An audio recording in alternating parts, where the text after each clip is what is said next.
Olá, sejam bem-vindos a mais um Em Questão Cast. Eu sou o Luciano Souza e esse é o episódio 53. Tema hoje, sustentabilidade e normalização técnica.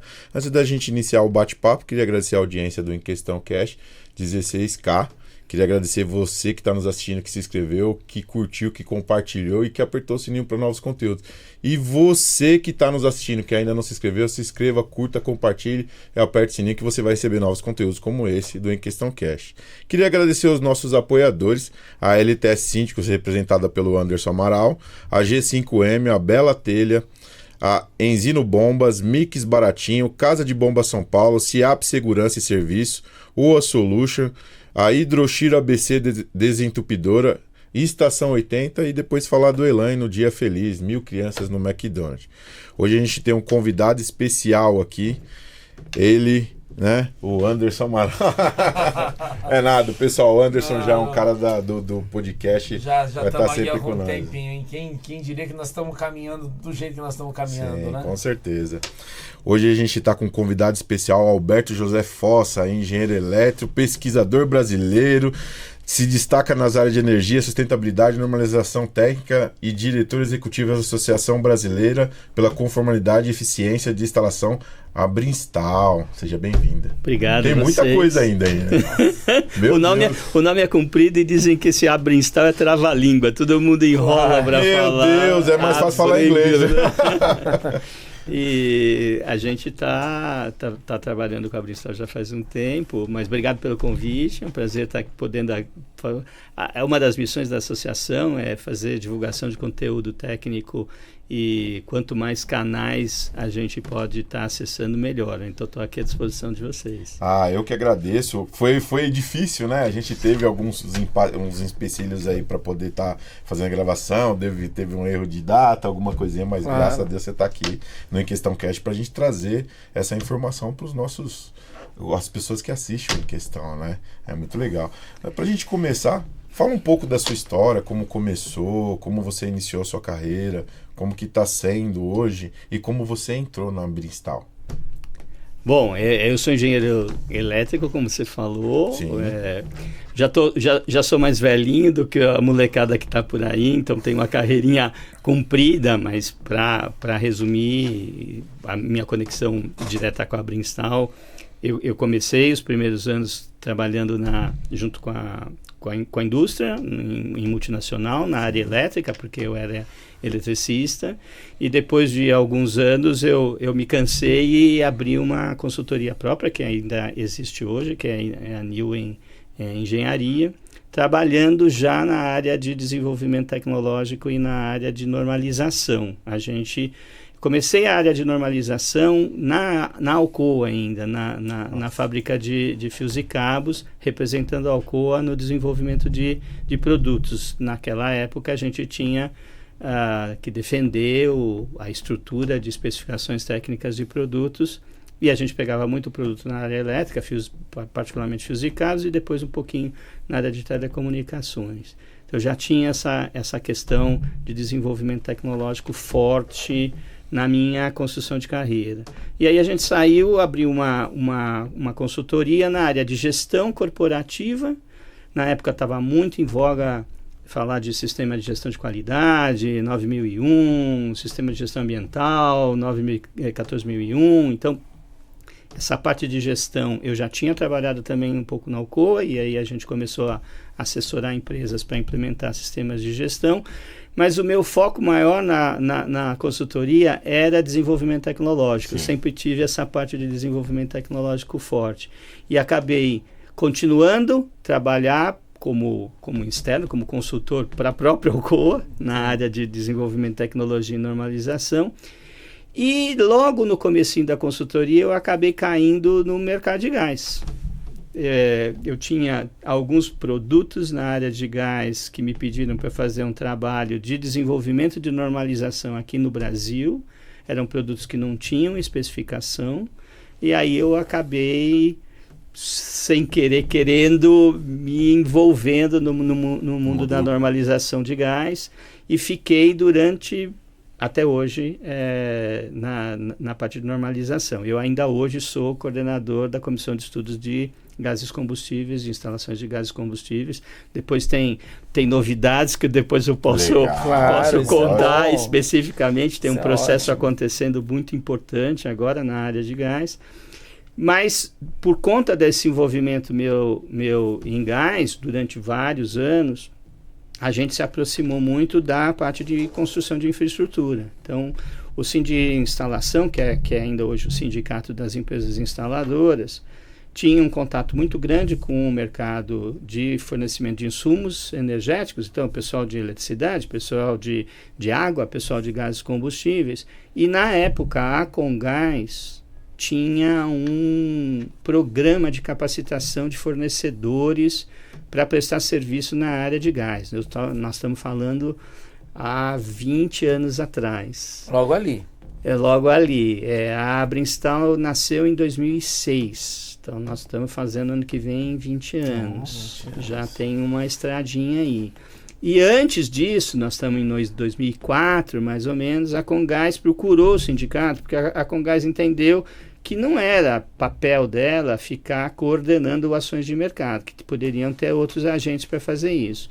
E convidou o sindicato. Nessa época, o presidente do sindicato me conhecia muito e sabia dessa minha área, desse meu conhecimento na área de avaliação de conformidade, de trabalhar normas, de trabalhar regulações, de trabalhar questões que levem a que a gente faça as coisas direito quando tem que fazer alguma coisa. Então, esse princípio a gente trouxe para esse projeto. Virou um projeto com a participação da Congás para a gente criar um programa de capacitação de mercado. A ideia era criar um programa de capacitação de mercado.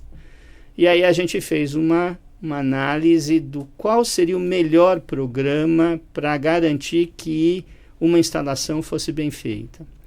E aí a gente viu que tem vários elementos que você precisa controlar. Você precisa controlar se os produtos são bons, você precisa controlar se a mão de obra é capacitada, você precisa controlar se tem projeto.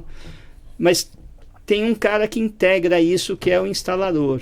O cara que põe a mão na massa, ou a empresa que tem essa responsabilidade, ela consegue controlar isso tudo. Então a gente lançou um programa que na época chamava QualiInstall, para certificar empresas instaladoras, e aí a Congás topou e apoiou o programa. Então o programa, que chamava QualiInstall, nasceu antes da Abrinstal.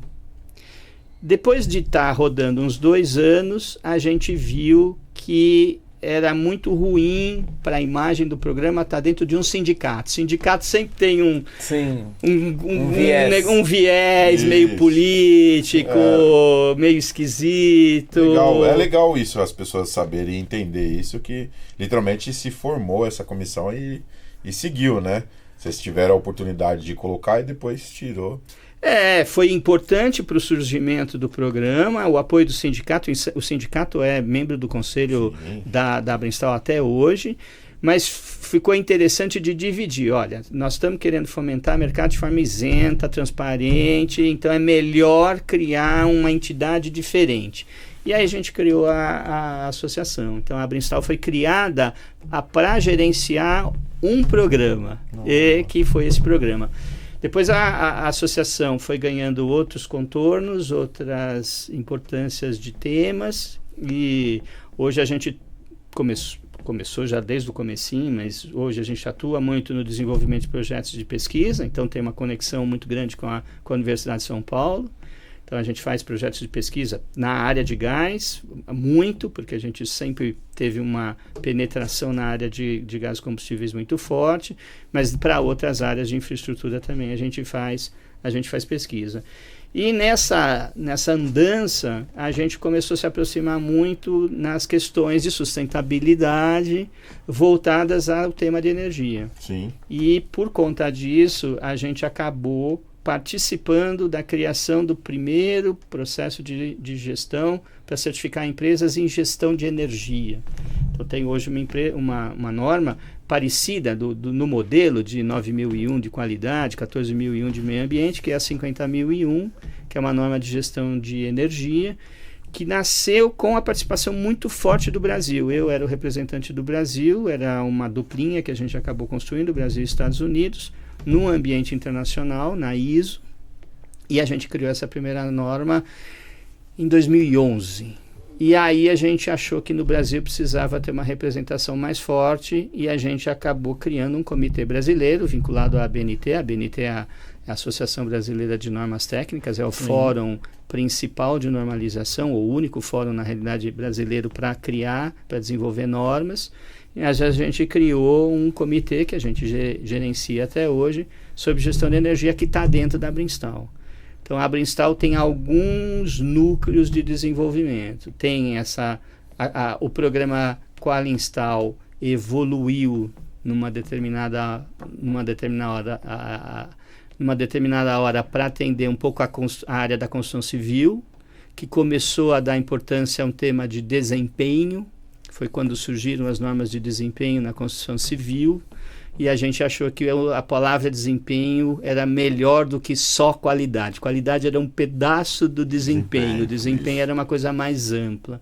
E aí a gente transformou o nome em BIP, que é Building Installation Performance. Deu uma inglesada no negócio, mas ficou mais sofisticado. O programa melhorou do ponto de vista de perfil e tal. E hoje ele é conhecido como BIP. O BIP da Brinstal. O BIP da Brinstal é o programa de certificação de empresas que roda até hoje para o mercado brasileiro. Legal. Eu ia te perguntar o que seria a Brinstal hoje, mas você falou muita coisa que literalmente já tirou a dúvida. Referente a desempenho, vocês têm algum número exato e qual seria essa atuação, trazendo do princípio, né? Dessa normativa ou alguma coisa assim, nesse sentido?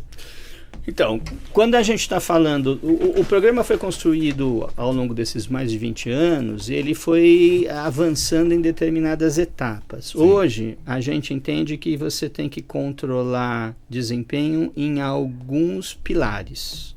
Então, e o programa, ele na realidade é um conjunto de regras, um conjunto de requisitos que uma empresa instaladora precisa seguir. Então, se eu tenho uma empresa instaladora, eu sou dono de uma instaladora que presta serviço para o mercado, particularmente na área da construção civil, de edifícios, eu tenho que atender esse conjunto de requisitos. Então, um primeiro conjunto de requisitos é sobre a gestão da empresa. Então, ele pega um conjunto de pedidos para saber se eu sou suficientemente organizado para poder prestar serviço. Eu tenho que ter uma organização minha. Sim, você estava falando no começo lá de partes financeiras, sim, administrativas. A gente entende que por menor que você seja, às vezes a gente tem empresas certificadas hoje de 3 pessoas.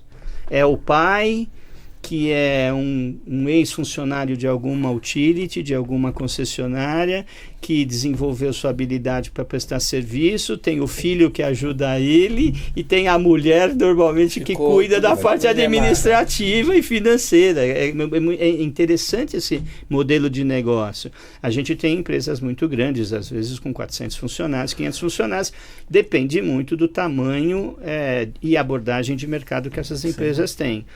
Mas uma coisa é gerenciar a atividade. Então, gestão de atividade é um elemento. Depois a gente tem um bloco muito forte de conhecimento técnico.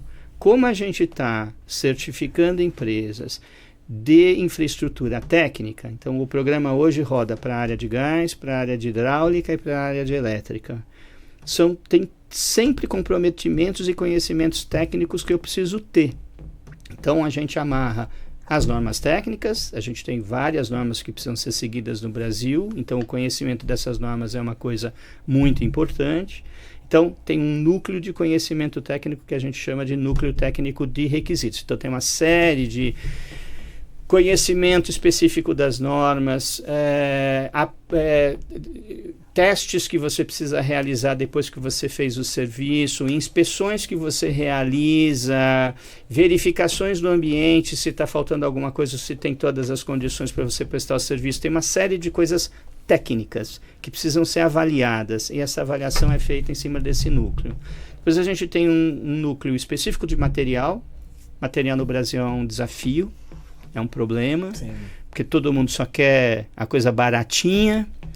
que funcione, nem sempre o baratinho funciona. Isso, é o barato sai caro. Sempre. E sempre o barato sai caro. A gente tem um monte de ocorrências vinculadas a problemas com produtos. Então tem um núcleo para que essa empresa que vai aplicar um produto, nós não estamos descendo a nível de parafuso, mas tem alguns tipos de elementos que são fundamentais dependendo do tipo de infraestrutura. Então, tubulação é uma coisa importante, válvulas é uma coisa importante, equipamentos que você vai usar para conexões são coisas importantes. Então, você tem um núcleo de cuidado com relação à especificação técnica de materiais, transporte de materiais, armazenamento de materiais, manuseio de materiais, aplicação de materiais. Então tem um núcleo cuidando da parte de materiais, vinculado tudo ao desempenho.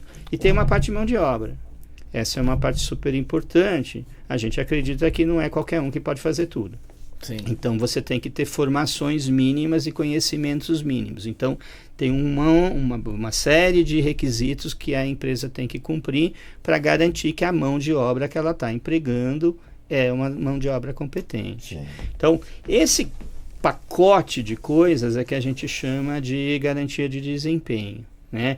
Vários elementos desses estão vinculados à normalização, né? Então tem normas falando sobre perfil profissional hoje em dia no Brasil, tem normas falando de produtos, tem normas falando sobre conhecimento técnico e tem normas de gestão. Então todo o programa do BIP hoje está ancorado em atender essas referências, né? Então, hoje o Brasil, com normas, ele anda bem, né? Na verdade, na área de construção, de instalação, porque literalmente são coisas que eles não trouxeram problemas, trouxeram soluções, né? A normalização é uma ferramenta de conhecimento técnico e que faz com que a gente crie condições mínimas de controle. Sim. Eu acho que a gente poderia estar bem melhor. A gente estava conversando antes, vocês estavam falando que eu tenho uma agenda internacional bastante grande, então eu tenho acompanhado como estão essas coisas no mundo. A gente poderia estar muito melhor. Então, a gente tem algumas áreas que a gente está muito bem desenvolvido. A área elétrica, por exemplo, nós dois estávamos falando por sermos elétricos. A área elétrica é uma área que se desenvolveu muito. A nossa história de energia é uma história hidroelétrica. Então, é uma história de eletricidade, muito mais de gás. Gás é uma coisa relativamente nova no Brasil. Hidráulica sempre foi tratado de forma avacalhada, vamos falar assim. É uma coisa importante. E é uma coisa super importante, essencial. Tem várias e várias discussões no mundo sobre qualidade de água, distribuição de água. Nós estamos vivenciando aqui no Brasil um movimento importante de saneamento básico e entrega de água potável universalizada. Então tem um desafio enorme com relação à água. Mas a água dá pouco problema. Se dá vazamento, suja a parede. Sim. É diferente da eletricidade que mata o cara. É diferente do gás que explode. Então, as atenções sempre foram mais voltadas para essas áreas do que para a área de água, infelizmente. Então, a área elétrica está muito bem normalizada. A área de gás, por ser nova, ainda não está boa. E para quem vê, para quem trabalha na área, vê que literalmente o trabalho que se desenvolveu tanto na área elétrica, na área do gás, foi uma coisa absurda. Pelo menos aqui no Brasil foi. Porque você vê hoje o que os normativos falam, o que você tem de correlação à instalação, né, à especificação técnica, o que se solicita do técnico ou da pessoa que vai manusear isso é muito importante. A gente tem referências muito boas. Eu falei que eu ia dar... quase um spoiler. É bom. Vou aproveitar.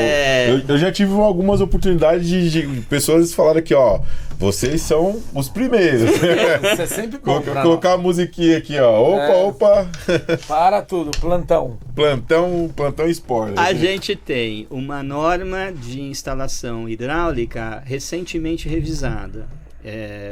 Coisa de 3, 4 anos atrás foi revisada a norma de água quente e água fria. um texto bom, uma junção de duas normas que existiam no passado que foi consolidada e tem uma referência muito boa. Estão querendo começar a revisar ela de novo, porque já faz uns 4 anos que ela está rodando e tem algumas melhorias que precisam ser feitas, mas é uma referência muito boa. Tem uma referência na eletricidade, que é muito antiga, que é a NBR 5410, que acabou de ser, ou está quase sendo finalizada, uma revisão eterna que durou muitos anos, por um monte de problemas, mas está saindo agora com uma visão muito interessante e moderna. E eu, como falei, sou coordenador da norma de instalações de gás. E essa está agora em revisão. Então, nós estamos justamente num processo de coleta de comentários. Na realidade, a gente começou esse processo ano passado, coletou comentários de uma série de organismos da sociedade, tratou esses comentários durante esse ano. A gente deve fechar um primeiro draft, uma primeira revisão agora no meio do ano, e nós devemos, no segundo semestre, soltar uma norma para a consulta nacional para criar o que a gente está chamando de Gas Code. É uma norma que consolida a parte de residencial, comercial e industrial do ponto de vista da infraestrutura de gases e combustíveis no Brasil. É uma novidade dona. Só tem coisas parecidas assim nos Estados Unidos. Os Estados Unidos têm um Gas Code, que é a NFPA 54. Tem um modelo parecido na Espanha e tem um modelo parecido na França, de consolidação de regras de instalação de gás. Essas regras vocês se baseiam em algum outros país ou a gente literalmente acaba seguindo o que a gente tem aqui, o que acontece aqui e o que tem aqui? No caso do gás tem uma mescla. Sim. No caso da eletricidade, né, a 5410, ela é muito orientada por influência americana. Então você tem normas americanas que de certa forma direcionam a discussão. No caso de gás, é uma coisa híbrida. A realidade de construção do Brasil, ela não é a mesma realidade dos Estados Unidos ou da Europa, se a gente pegar esses dois grandes núcleos que estão mais próximos da gente. A gente tem feito muita experiência, muita comparação com a Austrália, porque a Austrália tem um clima parecido com o nosso, tem um jeito de construir um pouco mais diferente do europeu.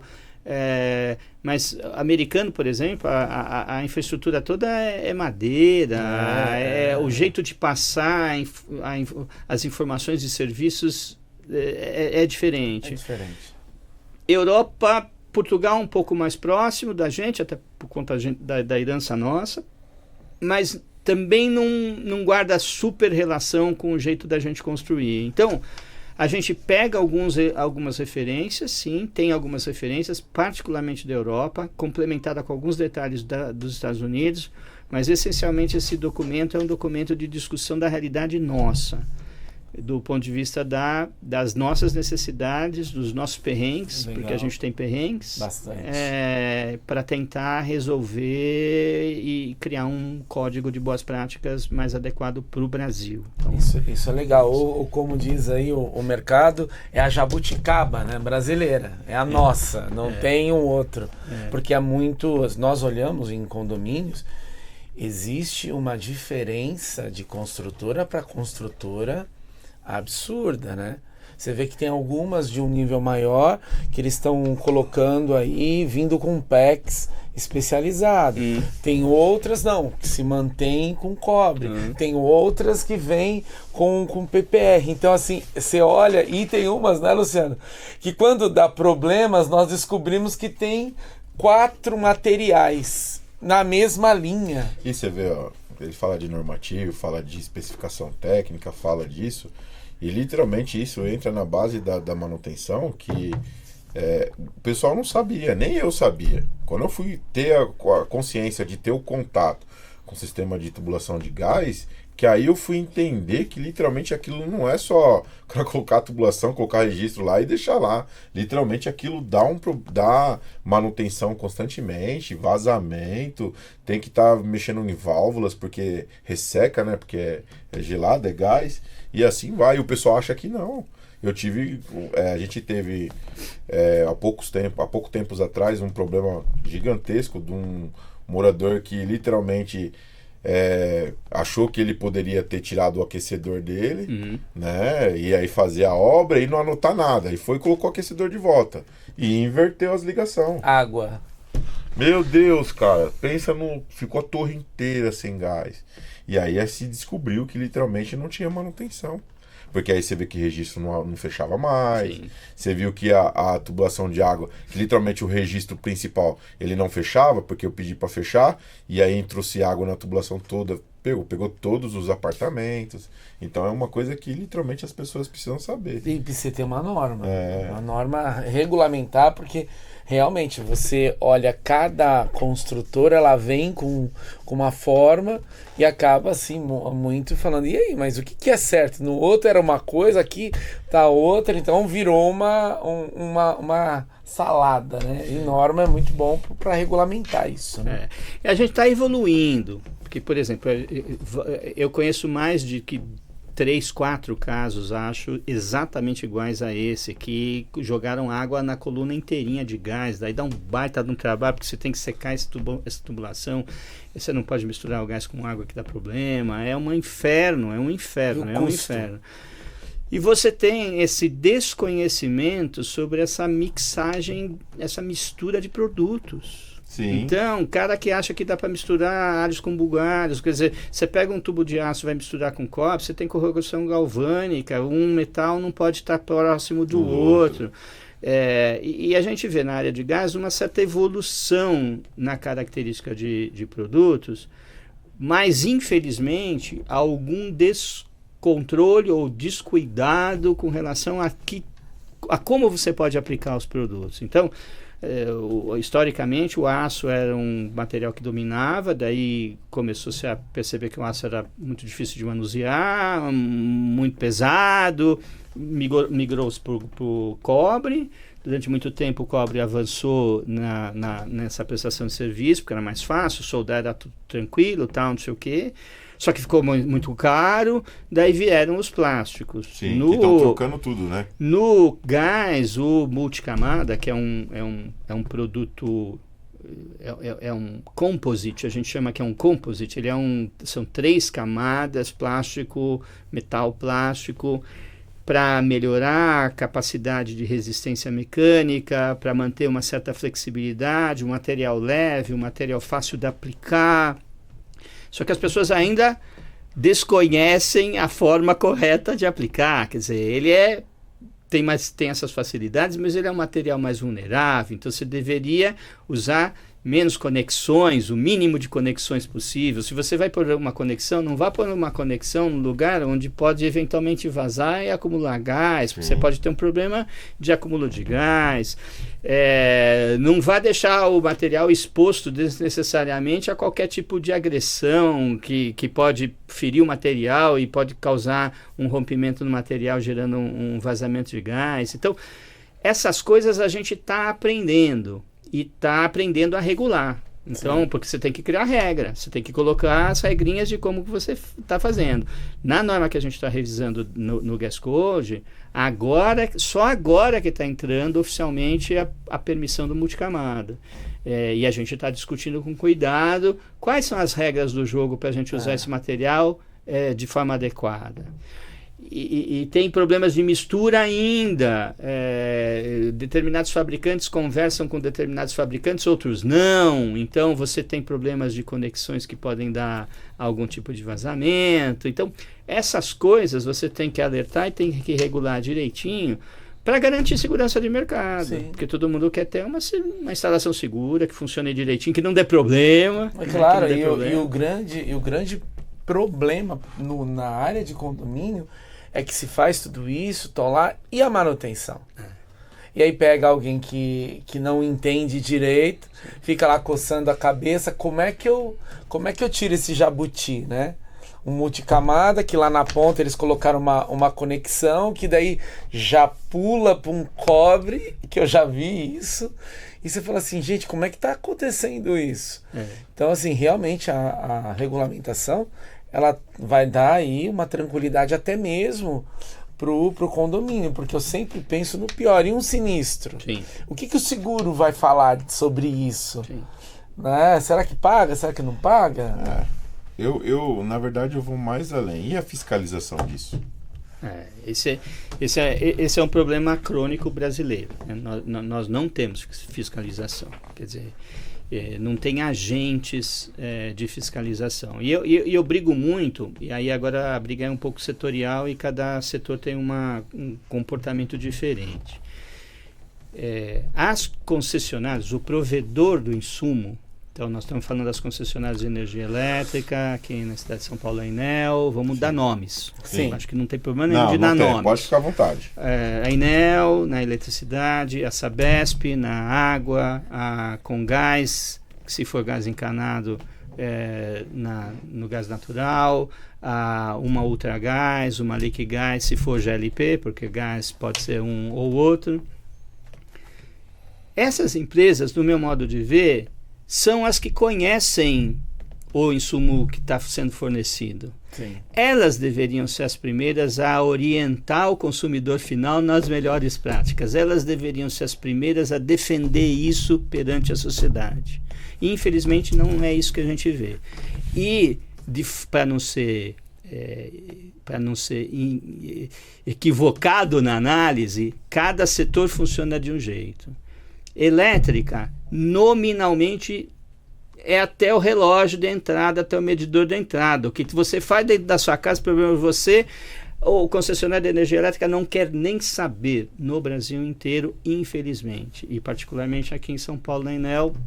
Por isso que ainda tem muito caso ainda de problema. Por isso que a gente fica defendendo o tempo inteiro nos cuidados que a eletricidade deve ter. Tem outros organismos, outras organizações que cuidam da parte de segurança, que são importantes, porque o concessionário que deveria estar preocupado com isso não está. Ele quer fornecer energia, ele quer faturar, mas ele não quer se preocupar com o que pode acontecer com você lá dentro. A área de gás é muito mais preocupada do que a área elétrica. A área de gás se preocupa com a informação. A gente tem um dado, de novo, uma novidade recente. A Comgás acabou de lançar, eu tive no evento de lançamento, há coisa de 2 semanas atrás, um manual que antes a gente chamava de RIP, era o Regulamento de Instalações Prediais, para orientar os consumidores finais sobre instalações de gases combustíveis internas. Então, ela dá regras, recomendações, sugestões, boas práticas para você fazer uma instalação direito.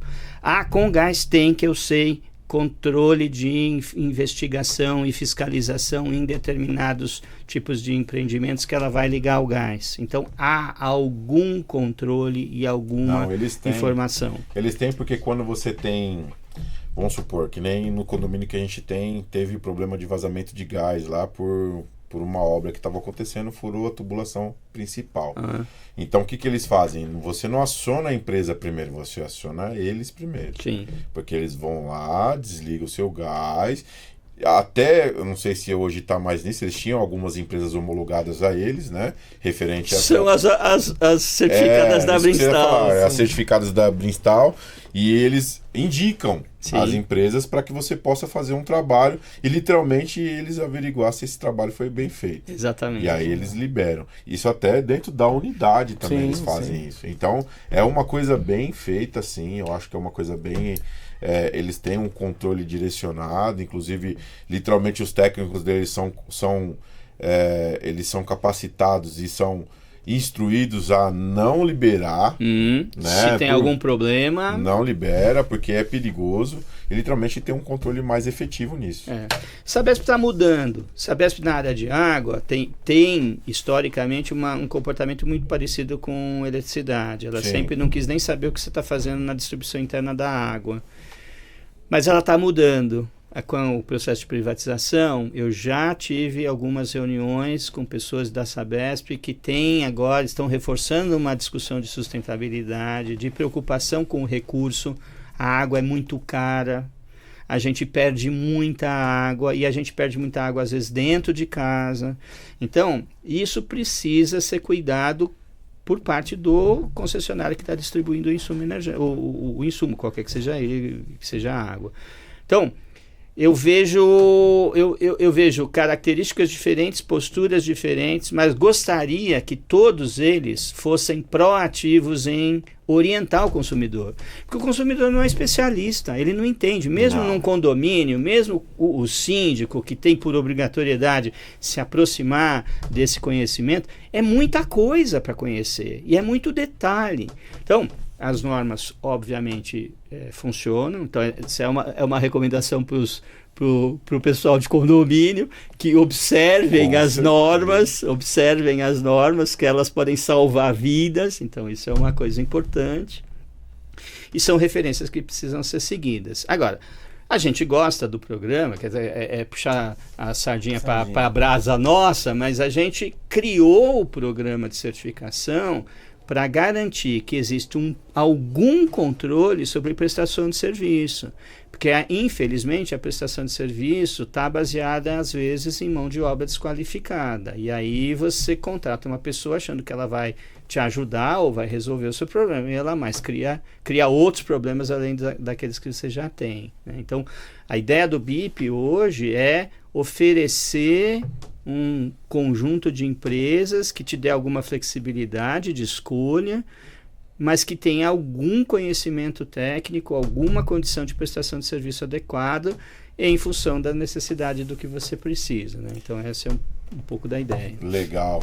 Eu ia falar para você, Alberto, fala para nós dessas novidades que tá vindo, explica para a gente o que tem de bom para que as pessoas possam entender e saber que literalmente tem coisa boa mudando aí pro mercado, vindo de fora, se tem alguma coisa nesse sentido. Bom, de dentro já falei das novidades, um pouco das normas, quer dizer, só reforçando e colocando, há uma norma específica sobre infraestrutura de água que está sendo pensada em ser revista, mas ela é relativamente recente. A 5410 na eletricidade está se fechando o processo e deve ser publicada em breve, deve ser uma informação importante para os condomínios e para a infraestrutura predial. E nós estamos revisando o Gas Code. O Gas Code está juntando duas normas existentes, a 15526 e a 15358. Era uma norma só para residencial e uma para comercial e industrial. Está juntando tudo para ter um código único para orientar as pessoas. Então, isso é uma coisa importante. De fora, eu que tenho visto muita coisa lá fora, a gente acabou de passar agora em março numa grande feira em Frankfurt, que é uma feira sobre infraestrutura predial e prestação de serviço na área predial. Tá todo mundo, e juntando com o tema de sustentabilidade, que é o foco aqui, tá todo mundo muito preocupado com o consumo de insumos gerais. Então, consumo de eletricidade, consumo de gás, consumo de água. Tudo isso, e aí agora eu não vou falar da nossa realidade, porque eu acho que isso infelizmente ainda não é nossa realidade, mas começa a ser realidade em polos do tipo Europa e tipo Estados Unidos.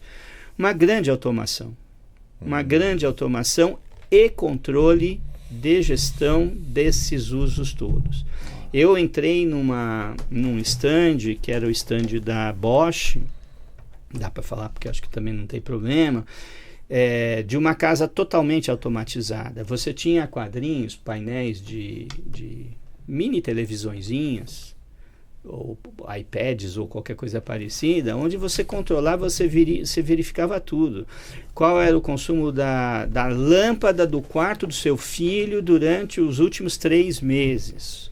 Qual era o consumo da água quente que você toma banho todo dia na sua casa. Do banheiro 1, do banheiro 2.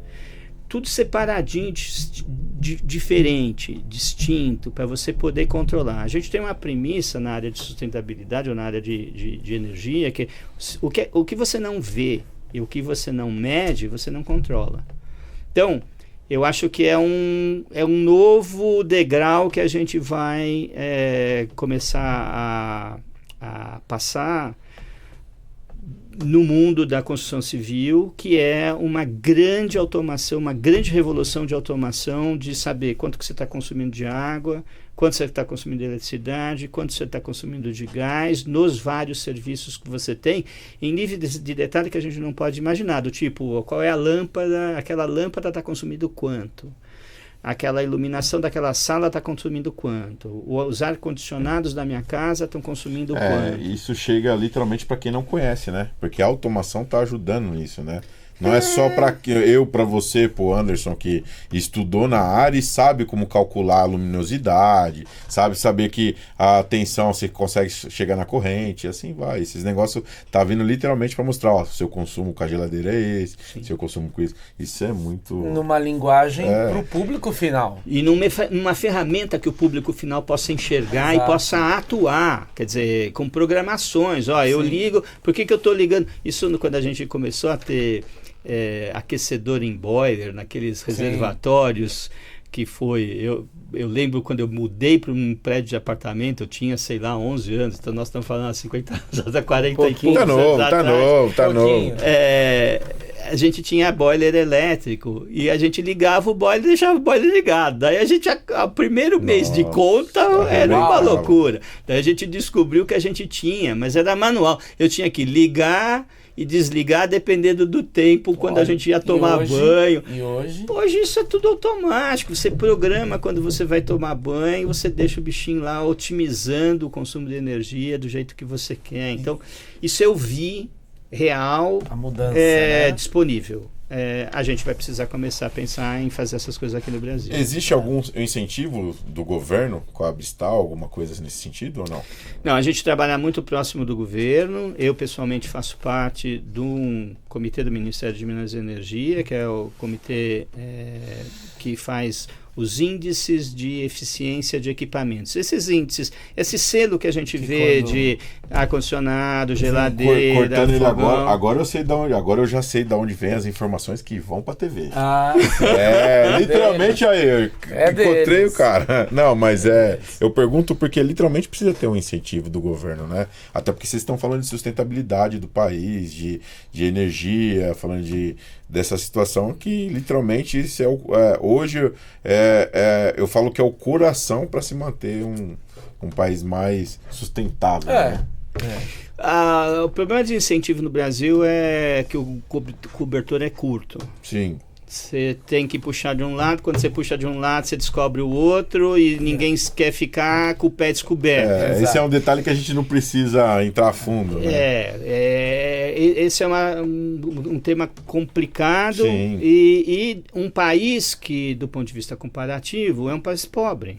Então não tem recurso. Não. Então, o recurso que tem fica disputando o que é prioridade e não tem muito recurso. Então a gente vê no dia a dia, aliás, essa semana foi cheia de discussões na mídia com relação a incentivos fiscais ou não incentivos fiscais, para onde que vai o dinheiro, para quem que vai o dinheiro, etc. Então, não tenho visto grandes incentivos para você atuar na área de eficiência, de sustentabilidade vinculada a insumos energéticos, de forma super forte. Tem se jogado mais no discurso de que se você economizar e se você gerenciar as suas coisas dentro da sua casa, o primeiro a ganhar é você. E dá para fazer continha do quanto que você precisa gastar para gerenciar e quanto que você economiza. E a continha é sempre a seu favor. Quer dizer, você pode gastar alguma coisa para gerenciar, mas você, em curto espaço de tempo, você passa a economizar. Esse é o grande discurso quando a gente está falando em gestão de energia também. Quer dizer, gestão de energia exige que você comece a controlar mais coisas do que você está controlando hoje, e às vezes você precisa fazer algum investimento.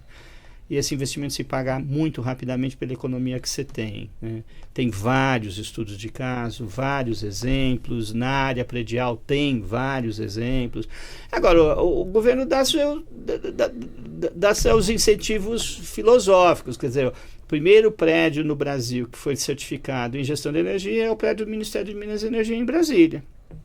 É um projeto que eu acompanhei e está lá certificado para dar exemplo. Há uma lei hoje que todos os prédios públicos precisam ser etiquetados em nível A de eficiência energética. Tem uma regra de eficiência energética, tem um programa de etiquetagem de eficiência energética em edificações, e prédios públicos precisam ser, é obrigatório. Está se discutindo agora, e aí é outro spoiler, está se discutindo agora vai para consulta pública uma regra de obrigatoriedade à etiquetagem de edifícios. É uma regra que vai começar a valer para prédios novos e numa determinada escala de tempo, então vai dar tempo para todo mundo se adequar e se preparar e entender. Mas já é um começo de garantir que os prédios sejam mais eficientes daqui para frente, ou pelo menos lá mais no futuro. Então, são iniciativas. Eu sempre acho, eu sou irrequieto, eu sempre acho que a coisa podia ser mais rápida, mais avançada, tal. Mas o Brasil tem o seu tempo.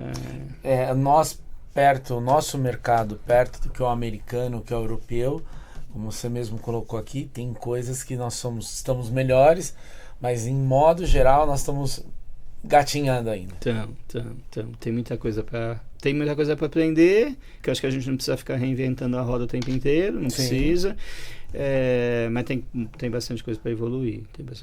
Agora uma pergunta um pouquinho fora disso, mas colocando isso dentro, você é professor na USP, né? Sou. Você coloca qual a área que você dá aula hoje na USP? Eu não tenho classes, eu sou pesquisador do Instituto de Energia e Ambiente. O meu vínculo com a USP é através do Instituto de Energia e Ambiente. E estou lá para coordenar um programa na área de normalização e regulamentação internacional, num centro de pesquisa que foi criado, que tem a sede do centro de pesquisa na Escola Politécnica na área de mecânica, é o Research Center for Greenhouse Gas Innovation, em português, Centro de Pesquisa de Gases de Efeito Estufa, para inovação. É talvez hoje o maior centro de pesquisa, tem mais de 500 pesquisadores trabalhando no centro em vários projetos de pesquisa, normalmente financiados pela cláusula de PDI, de Pesquisa, Desenvolvimento e Inovação, das petroleiras. Então, na concessão de exploração de petróleo no Brasil, tem uma cláusula que as petroleiras precisam investir um percentual do ganho financeiro em pesquisa e desenvolvimento no Brasil. E elas usam muitas universidades para fazer isso. Então, esse centro foi criado a partir de uma iniciativa dessa, e ele existe hoje para prestar serviço ou para desenvolver pesquisa nessa linha de mudanças climáticas. Então, a gente está fazendo muita coisa. E eu sou coordenador de um programa junto com outro professor, que é o professor Edmilson Moutinho dos Santos, na área de advocacy, na área de enxergar como a normalização técnica e como regulamentação legal podem apoiar desenvolvimento de novas tecnologias para a sustentabilidade dos processos produtivos de forma geral, em combate a mudanças climáticas ou a emissão de gases de efeito estufa. Então tem várias áreas, a despeito de ser sustentada em parte pela área de petróleo e gás, mas tem muita coisa na área de floresta. Tem um projeto lindo de morrer lá olhando a Amazônia, tem um projeto importante na área de manejo de solo, porque a gente tem muita emissão por conta disso de queimadas, manejo de solo inadequado, etc. E na área industrial, na área até de petróleo e gás, como que a gente pode mitigar emissões de gases de efeito estufa. Então essa é uma área mais voltada para mudanças climáticas específico, o centro para isso, mas a gente está criando um observatório de tudo que está acontecendo de normalização que possa sustentar desenvolvimento de tecnologia para combate de mudanças climáticas. Vocês têm alguma palestra perante a Bristol nesses aspectos também? A gente, por conta daquele CB, o Comitê Brasileiro de Gestão de Energia, é o CB 116, é o comitê que gerencia isso. Através do Comitê de Gestão de Energia que a gente tem participado desses fóruns de mudanças climáticas. Então, eu pessoalmente participo, representando o Brasil, num comitê de captura de carbono. Então, o TC 265 é um TC da ISO internacional de captura de carbono. A gente tem uma parceria do CB 116 com o CB 38, que é de meio ambiente aqui no Brasil, e com uma comissão local aqui brasileira para acompanhar o que está acontecendo com captura de carbono. A gente acompanha os movimentos do Comitê Internacional de Gestão Ambiental, particularmente um subcomitê que cuida de gases de efeito estufa. Então, cuida toda da parte de contabilidade de emissões, inventário de emissões, cálculo de ciclo de vida. Agora está se construindo uma norma sobre net zero, vislumbrando as metas de 2050, discutindo o que é net zero. Isso daria um outro podcast só para a gente falar, só para a gente falar sobre isso. É muita coisa. A parte técnica é muito... E tem hoje uma discussão muito grande sobre terminologia, sobre entendimento dos termos, dos conceitos. Então a gente tem descarbonização de um lado, net zero de outro. As coisas meio se confundem, mas não são exatamente as mesmas coisas, tal. E na área de gestão de energia, a gente está fazendo agora uma norma internacional, que vai ser a 50.100, sobre descarbonização, no uso de energia. Então, uma norma também que vai estar prometendo aí revolucionar um pouco, porque a coisa de monitoramento de emissões é uma coisa muito esparramada. A área de construção civil está trabalhando muito bem. Tinha comentado com você que o Sinduscom está fazendo um trabalho muito legal. Trazer eles aqui. Muito legal na área de controle de emissões, no ciclo de vida da construção civil, que tem que prestar atenção nisso. Quer dizer, tem um componente no uso da energia, quando o prédio está de pé, mas para o prédio ficar de pé, você tem todo um ciclo de vida do empreendimento que precisa ser quantificado. Exatamente. Isso é super legal, super legal. É um baita de um tema para vocês. Cara, para você ver que eu ouvi falar da Ambistral, mas eu desconheci alguns assuntos, né? Normas técnicas a gente tem, porque eu sou da área elétrica, então a BNT é uma coisa que a gente tem que aprender, NR10, NR35, sim. Então, literalmente você tem que seguir esses parâmetros e aí se coloca que o técnico tem, né, o conhecimento, o eletricista tem que ter esse conhecimento, e literalmente o do gás hoje está se avançando bastante, né? E aí, como você falou, a água também, que literalmente é um descaso muito grande, é um baita descaso, até porque a gente fala de eficiência e tudo, até dentro de casa, literalmente tem coisas que você consegue, por conhecimento, modificar, que nem a gente trouxe um especialista gasista aqui, que era o Felipe, né? E ele falou que literalmente as pessoas, quando compram um apartamento e ficam sabendo que a distribuição é gás natural e sabe que lá vai ter um aquecedor, então elas não sabem que para você não consumir tanto, você precisa comprar especificadamente o chuveiro ideal, né, para você poder fazer aquele cálculo, verificar se literalmente ele está, se o aquecedor, né, atende o que você quer dentro do apartamento, e trabalhar em cima disso. E as pessoas não sabem disso. Não. Às vezes você vê, eu vejo lá, a pessoa liga para mim e fala assim, ou pro Anderson, e fala assim: não dá, todo mês tá aumentando, aí você vai ver, o cara tá com um aquecedor lá automático, esses aquecedores hoje digital, que você até pelo celular baixa o aplicativo, muda, né, daí você tá no banheiro, leva o celular e fala, puta, tá frio, né? E literalmente eles não sabem que existe uma especificação para você usar esse tipo de coisa, e eu falo que o aquecimento ideal, né? Então, literalmente, isso ajuda bastante. E olha, a perda, nós sempre batemos aqui, porque nós temos esses problemas nos nossos condomínios, ainda mais quando faz a individualização, né, Luciano? Temos um caso em que vinha R$2.000 para uma unidade. Para uma unidade com 2 pessoas. E ela achava o cúmulo, que tinha alguma coisa errada. E uma outra unidade um embaixo do outro, mesmo tamanho, gastava-se aí R$300. E ela lá, e você lembra? E ela lá falando, não, isso está errado, chamamos a empresa, leitura errada. Aí nisso chamamos um especialista, ele falou, pô, podemos dar uma olhada? Aí quando vê, começa. Ele olha e fala assim, mas essa ducha aí, uma coisa absurda. Absurdo. Aí ele fala assim, outra coisa, quanto tempo vocês demoram? Não, nós demoramos pouco, eu fico 1h15.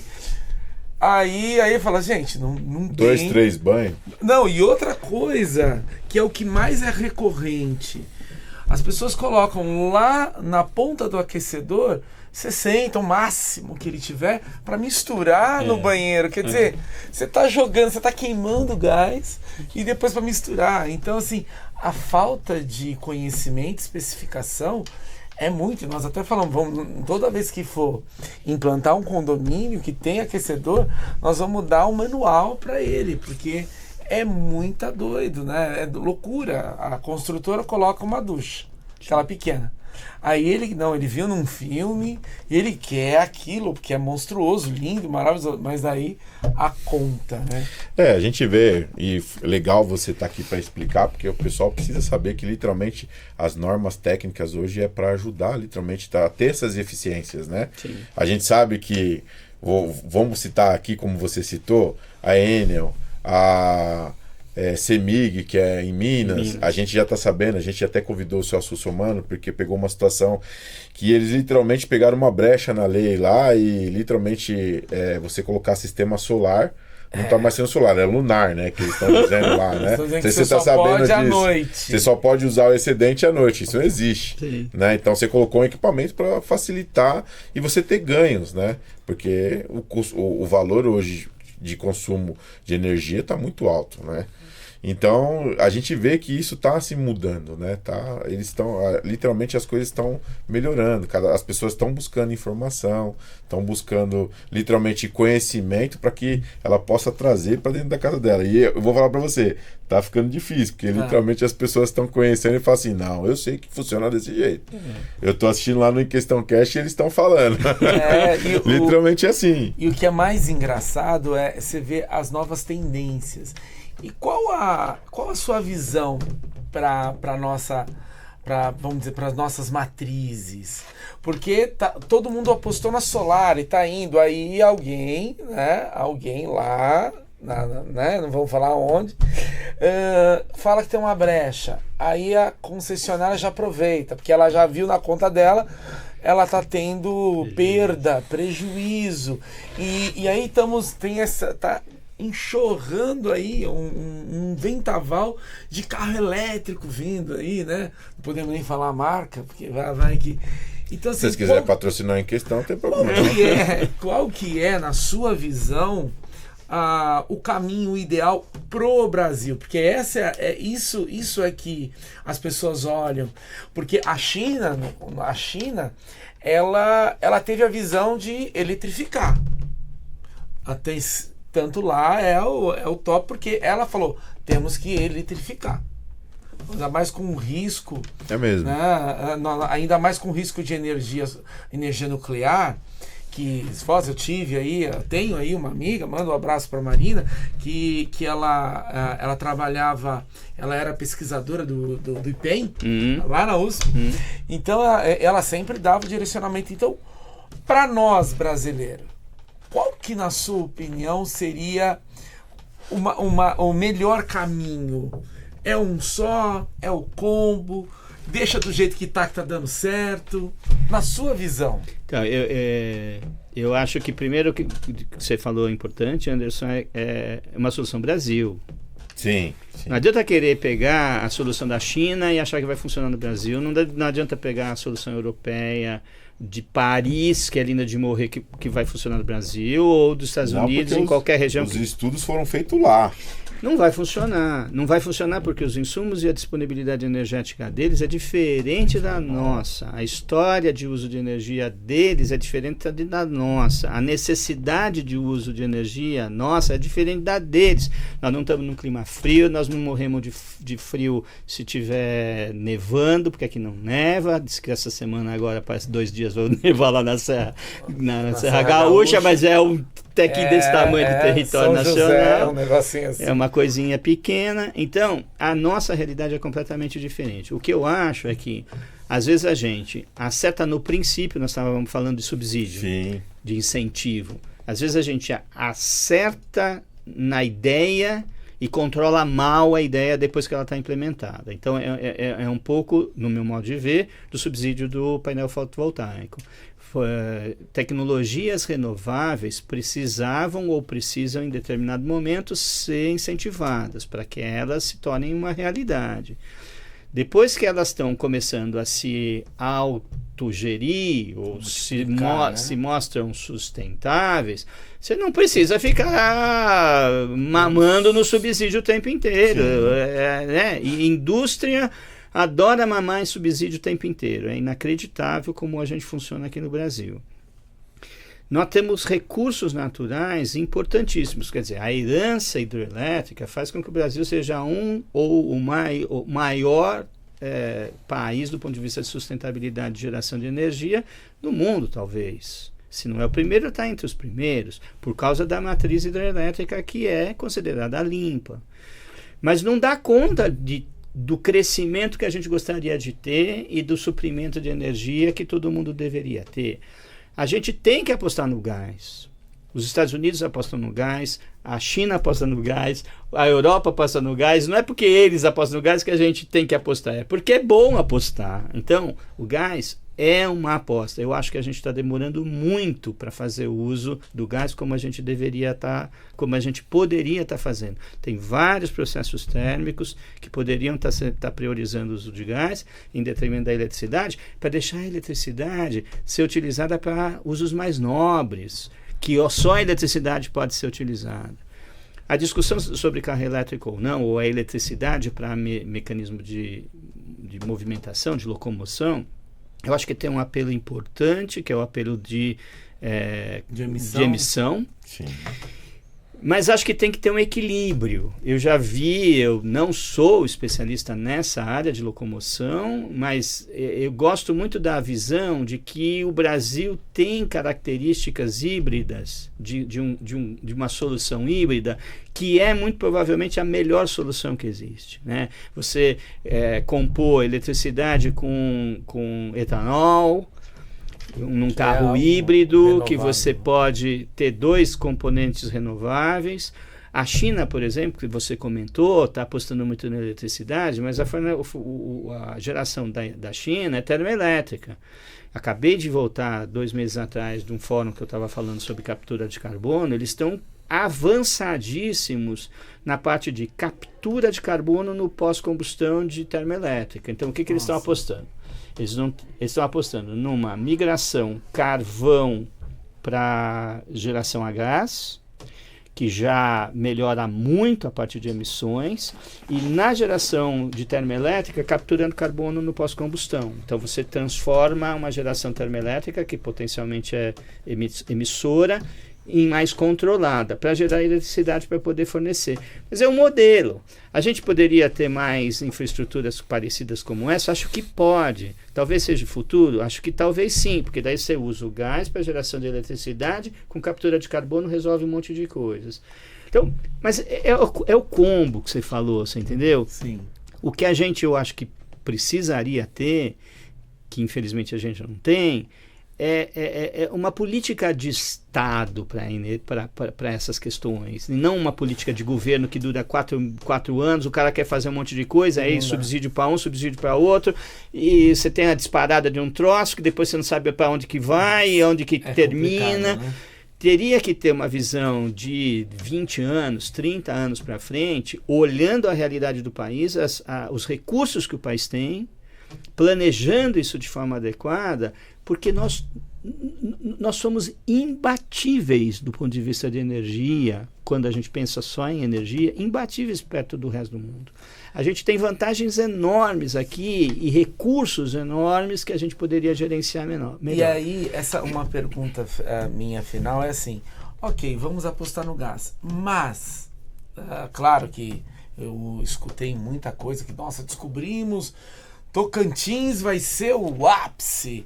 Então assim, de fato, nós temos essa capacidade para atender 100% na coisa de lidar com o gás para o Brasil, que é um continente. Nós temos essa capacidade de atender, porque combustível se fala tanto no Brasil tem reservas, mas nós não temos refinarias para atender. Então você acaba indo bruto, importando o refinado, que aí se rasgou todo e qualquer, vamos dizer, patrimônio em matéria-prima, lucro. Né? Eu que sou muito...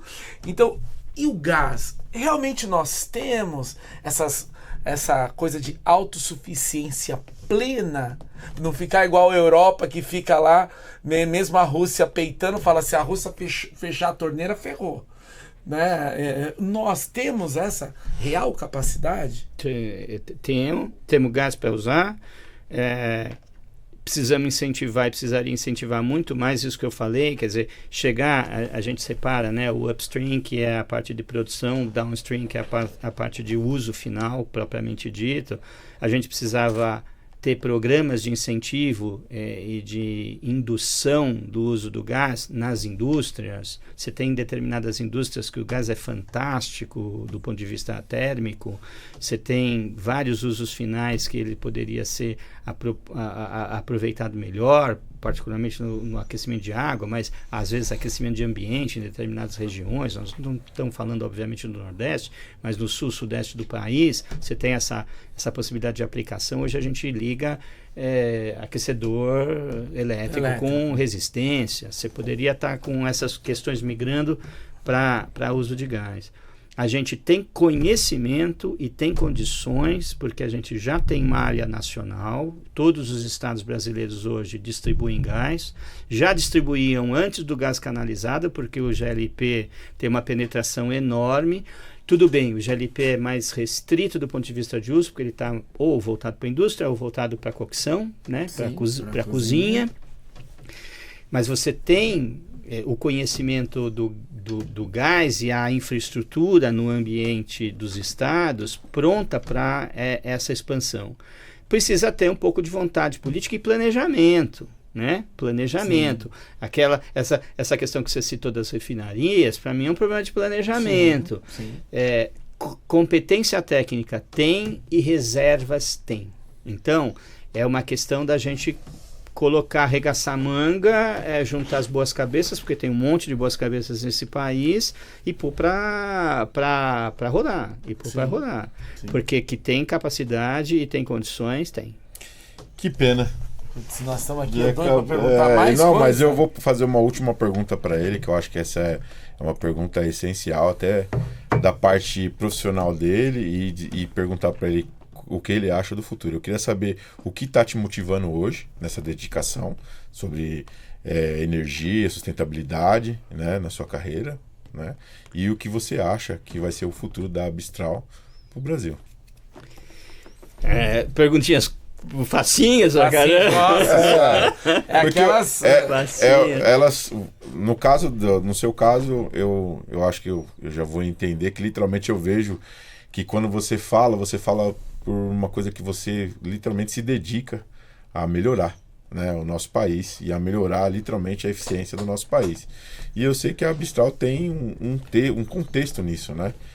Ela faz parte de uma coisa muito grande, muito maior do que a gente imaginava. Eu vou começar com a Brinstal. A Brinstal surgiu, a gente não tinha nem comentado isso, mas a Brinstal é uma associação, todo mundo fala de associação, e as associações têm mais ou menos um modelo. Ela tem associados, mas por isso que ela chama associação, um monte de gente. Teoricamente, para ser sustentável, esse monte de gente paga alguma coisa, financia alguma coisa, e a associação se propõe a seguir uma diretriz e fazer algumas coisas. A Brinstal não funciona assim. A gente não tem praticamente associados. Os associados formais são membros do board.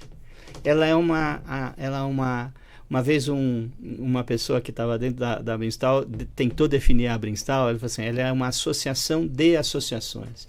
Ela é um hub de integração. Ela não é uma entidade convencional como a gente conhece as associações. Sim. Ela tenta fazer integração de determinados elementos. Então, a gente tem uma conexão, como eu falei, com o governo, a gente tem uma conexão com a indústria da construção civil através do Sinduscom, do Secov, a gente conhece o pessoal de projetos e a gente tem uma conexão com a Abracip, a gente tem uma conexão com fonte de conhecimento, que a gente acredita que seja a universidade, então a academia é importante, então a gente tem a academia presente no board da Brinstal, para reunir isso e tentar planejar alguma coisa, tentar propor alguma coisa que vá nesse sentido, nessa direção que você comentou, Luciano, de melhorar as coisas. Esse é o propósito da Brinstal. A palavrinha, as duas palavrinhas chaves da Brinstal é conformidade, que na tradução para português é fazer as coisas direito, sim, e eficiência. Gastar aquilo que você precisa, não mais porque recurso custa caro e às vezes não existe, ou é muito pouco. Então, trabalhar nesses dois pilares, nessas duas ideias, é uma das coisas que eu acho que é o futuro. A gente tem vocação para isso, a gente tem conexões para isso, a gente precisa de recurso, e os recursos, quando a gente captura, eles são através de projetos. Então, os projetos é que financiam a nossa atividade. Quanto mais projetos a gente tem, mais condição de fazer coisas a gente tem. Se a gente não tem projeto, a gente acaba não tendo músculo, força para desenvolver as coisas. Então, a gente depende o tempo inteiro de estar capturando projetos, mas isso faz com que a gente fique sempre ativo, buscando coisas, interagindo com as áreas, com as outras organizações, etc. Isso é uma coisa importante. Tem muito a ver com a minha visão de futuro. Quer dizer, eu tenho uma carreira já relativamente longa, quer dizer, eu não sou novinho, como eu falei, claro. Já tenho mais de 30 e tantos anos de formado, de mercado, já passei por muita coisa, mas hoje o que me agrada muito é essa parte de desenvolvimento de novas tecnologias voltadas para um bem-estar da sociedade, para uma infraestrutura que consiga conviver com o benefício do dia a dia. A gente acha que usa a tecnologia para benefício próprio, de bem-estar nosso, mas que conviva pacificamente com o mundo, com o meio ambiente, com a sustentabilidade do planeta. Quer dizer, a gente não precisa ofender a sustentabilidade do planeta só mirando o bem-estar próprio. Eu acho que tem que ter um equilíbrio. Esse equilíbrio não é fácil. A gente vem de uma herança desses últimos anos de que a tecnologia resolve tudo.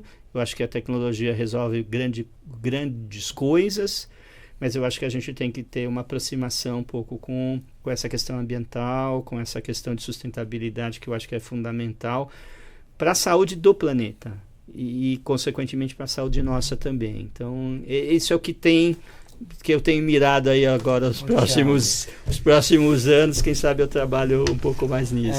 Claro. Vamos falar. Alberto José Fossa, muito obrigado pela sua presença aqui na questão. Eu acho que essas informações aqui ajudou até eu e o Anderson a entender muita coisa. Eu acho que é muito legal isso. Isso traz... eu acho que as pessoas acabam entendendo. Eu acho que falta um pouco ainda. Falta um pouco mais de divulgação. Sim. Não é só da sua parte, faz parte do governo, parte de quem for, que está à frente dessas situações, divulgar. Então, o Em Questão Cast está fazendo isso e trazendo isso para a massa condominial e para todos que estão assistindo o programa. Obrigado pela sua presença. Gostaria de ter você mais vezes aqui para a gente poder falar. Eu acho que é um bate-papo que a gente vai além do que a gente esperava. Né? É legal, isso toma muito. Você tomou a nossa atenção, com certeza tomou a atenção de quem está assistindo o programa. Claro. Eu agradeço novamente a sua presença aqui, né, Anderson? Claro, olha, foi um prazer e assim, é muito reconfortante que nós temos no país pessoas que sabem exatamente o que estão falando, técnicos de verdade, né? Olhando a história dele, poderia estar mais tranquilo, porque literalmente trabalhou bastante, já tem um tempo já e está aí se prontificando a melhorar. cada vez mais sim. o nosso país. Eu que agradeço a vocês a oportunidade. Eu acho que a comunicação é fundamental. A gente precisa desses canais de divulgação e a gente está à disposição de vocês. Aí. Próximo a gente traz algumas coisas pra gente colocar na sim. tela, que é bem legal também a gente mostrar Pra para eles discutir, né? o local, como funciona, né? Mostrar literalmente o físico, né, da coisa, né? Isso é muito legal. Tá bom. Alberto, muito obrigado pela presença. A gente vai agradecer a audiência do Em Questão Cash. Queria agradecer você que está nos assistindo, que curtiu, que compartilhou, que apertou o sininho e que vai receber novos conteúdos como o Em Questão Cash, como esse do programa do Em Questão. Sim. Queria agradecer você que está nos assistindo, mas que ainda não se inscreveu, se inscreva, curta, compartilhe, aperte o sininho que vai receber novos conteúdos como esse. Queria agradecer novamente o Alberto pela presença, dizer que o tema hoje foi sustentabilidade e normalização técnica, a gente falou bastante coisa aqui. Queria agradecer aos nossos apoiadores, a LTS Síndicos, a G5M, a Bela Telha, Enzino Bombas, Mix Baratinho, Casa de Bomba São Paulo, CIAP Segurança e Serviço, OA Solution, Hidroxiro ABC Desentupidora e Estação 80. E se a produção puder colocar o Dia Feliz, né, do Elaine. Que é uma coisa muito legal. Ó, Alberto, esse aí eu falo que literalmente faz uma diferença aí muito grande. Eu acho que né? eu sempre falo para minha esposa e falo em casa que aquelas pessoas que têm aptidão e literalmente de doação, de tirar um tempo da sua família para poder estar ajudando outras pessoas, que eu acho que é o seu caso, que mesmo que você não esteja próximo numa situação dessa, você está tentando movimentar um país, que eu acho que isso muda muito a nossa história. É o caso dessas pessoas também. Literalmente, dia feliz, R$20 para ir no McDonald's, crianças que nunca foram, crianças carentes. E ele o ano passado levou 400 crianças, e esse ano ele quer bater o recorde de levar 1.000 crianças no dia feliz. É o José Elaine, e o DDD 11 o DDD dele é 11 98018 1548. Se precisar fazer o Pix, lá tem até o QR Code ali. Muito Tá bom? Muito legal essa iniciativa, né, Luciano? Gente, muito obrigado e até o próximo Em Questão Tchau, Cast. Tchau, pessoal. Tchau. Tchau. Funcionou lá? Faz um ano que eu separei. Que absurdo. Deu uma saudade. Está fazendo quase um ano que nos separamos, mas eu não te esqueço. Ainda guardo o seu nome, o seu telefone e o seu endereço. Vou viver nessa agonia quase todo dia. Pergunta por quê. Há quase um ano eu morro de vontade de te ver. Há quase um ano eu morro de saudade de você. Agora, e agora? E rodo pelos mares e tantos lugares, choro e reclamo. É que eu ainda te amo, é que eu ainda te amo. E rodo sem destino, no meu desatino, choro e te chamo. É que eu ainda te amo, é que eu ainda te amo. Aquela agora, pode faltar aquela. Foi sem querer que derramei toda a emoção. Que sequei seu coração. Me machuquei, te feri, não entendi. Como dói a solidão. Não. Agora estou sozinho, precisando de você. E você não está por perto pra poder me ajudar. A estrada dessa vida está difícil sem você, ou sem você. E você não está por perto pra poder me ajudar. Assim, vem. Hoje eu estou arrependido do que fiz. Veio te pedir perdão, perdoa a paixão. Ah, meu coração,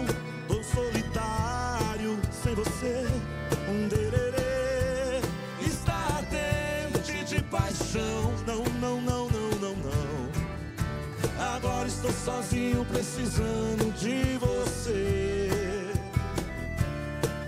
E você não está por perto pra poder me ajudar.